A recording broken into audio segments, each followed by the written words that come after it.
What is going on YouTube? This is Acid Roots. So I'm going to review the 8th album by rapper Fat Joe. Basically this product is called The Elephant in the Room and it came out in the winter of 2008.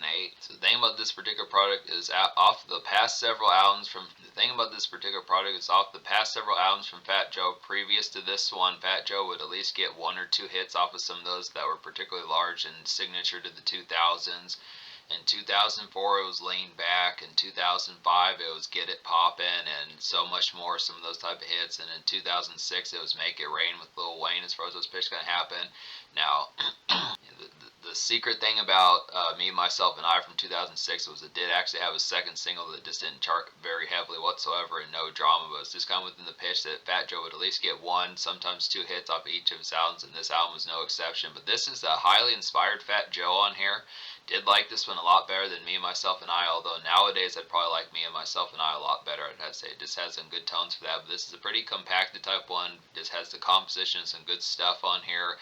Just has some throwback flavors to things of like the mid 2000s, a lot of mixtape, DJ drama, Don Cannon type flavor of like the Lil Wayne, Carter 2, and Dedication days, some of that type fare. I mean, Lil Wayne was humongous in the first half of 2008 and just 2008 in general, so there's some of that inspiration on here as far as those pitches kind of happen, a lot of good tones.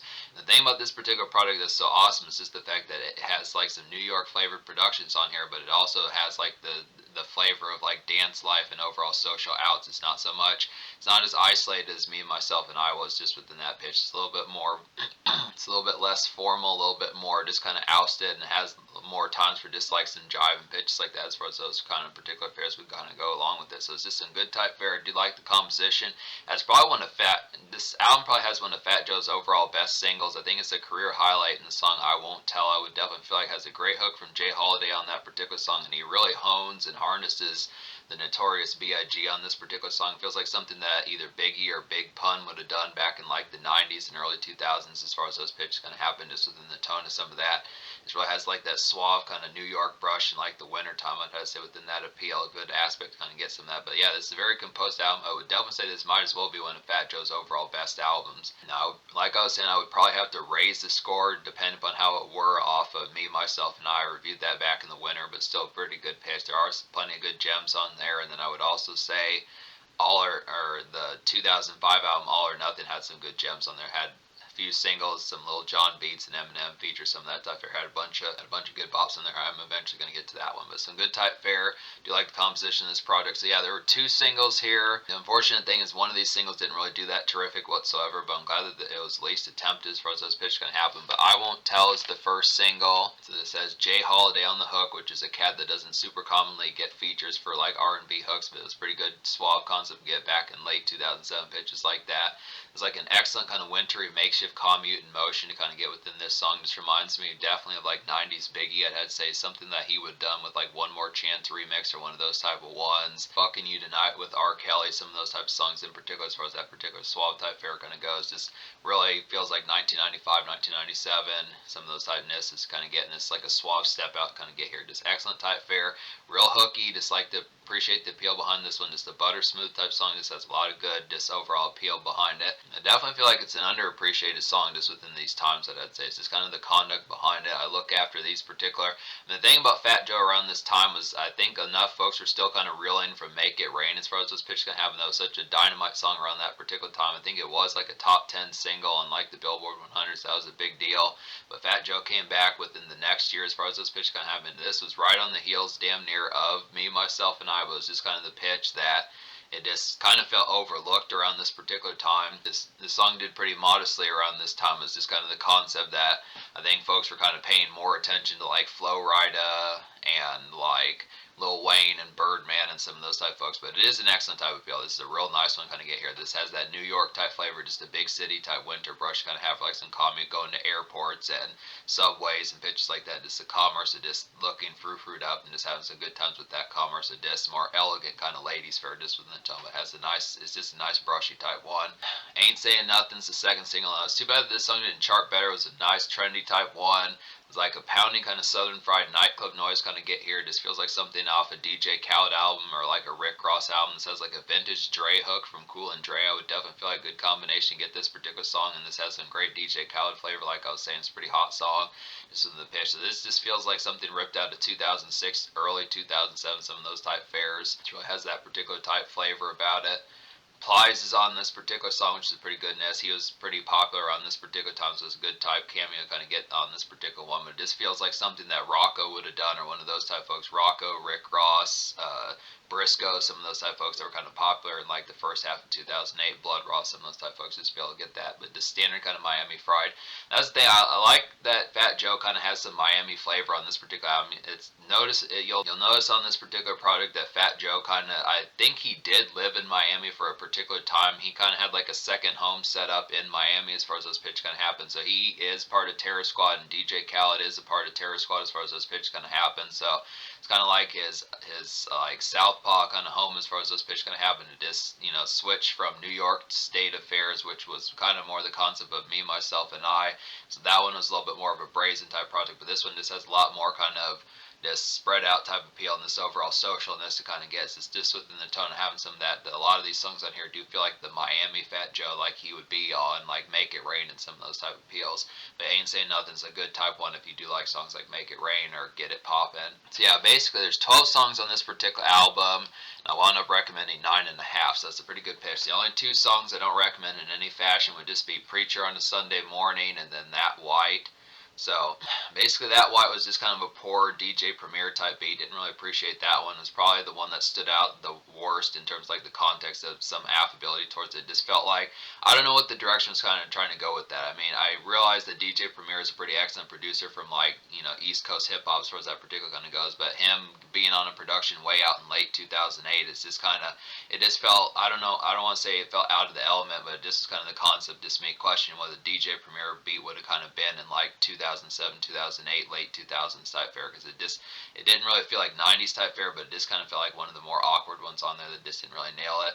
And then Preacher on a Sunday Morning just kind of had like some brash kind of city hop just about it. Just was not quite as affable of one I'd had to say. It just kind of felt like something for just like a muddled kind of day, and like maybe not a muddled kind of day, but yeah, just a muddled kind of day, just in like a hungover type sense of like maybe you have a little bit of leftover beers in your system from the night before, something like that, but you got to get up and get some things done.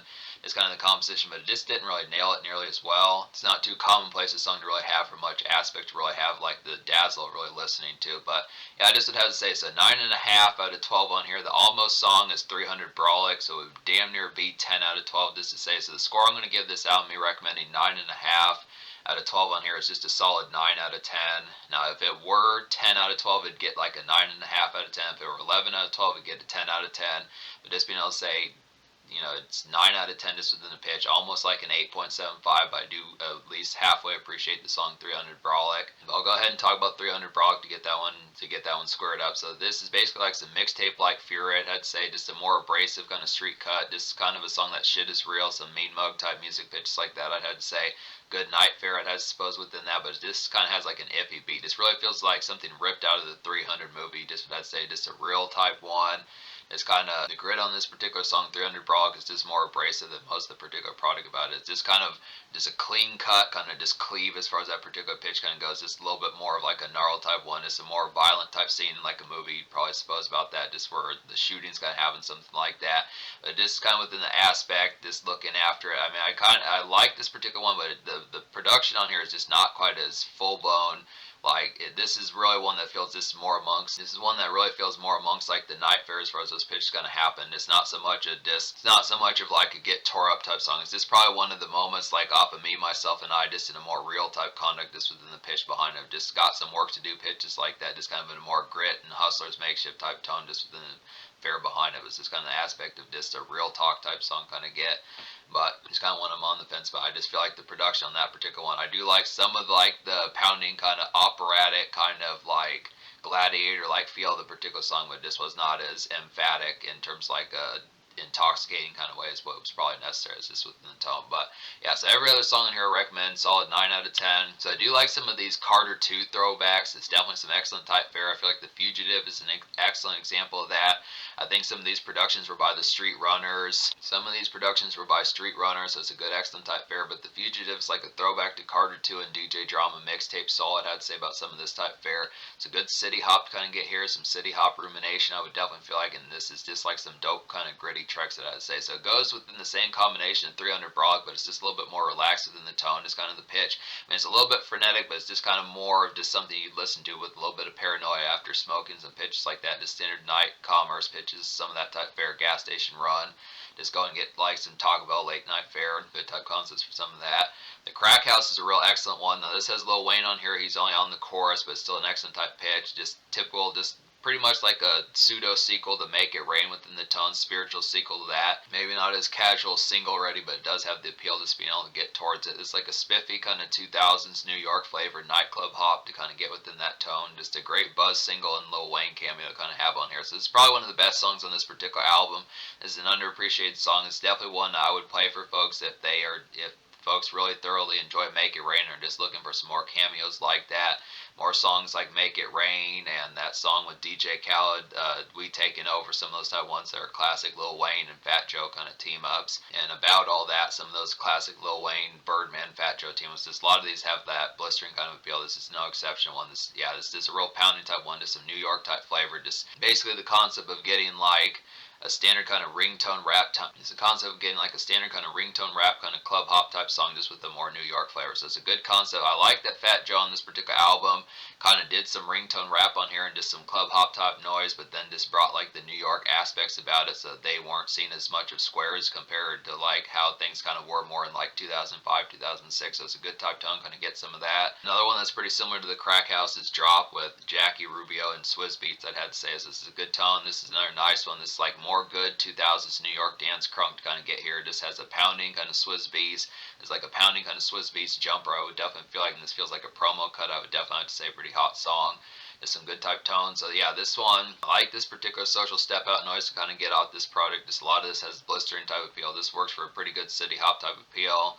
Just get some smokers in your system, hit up like TGI Fridays, hit up some restaurant type fare, get some spaghetti, some of that typeness, just get some good type tones, and then just have like some good times going out to like a dance club just within some of that type fare. Just real elegant. I mean, the thing about Fat Joe off this particular product is he was kind of pushing 40 as this particular album came out. It was kind of the concept that he was more in like the mafioso, with him being kind of like a disciple of like the mafioso type stuff of like the Life After Death days by Biggie. Some of those type fares is just a concept that you get some of these type moments on here.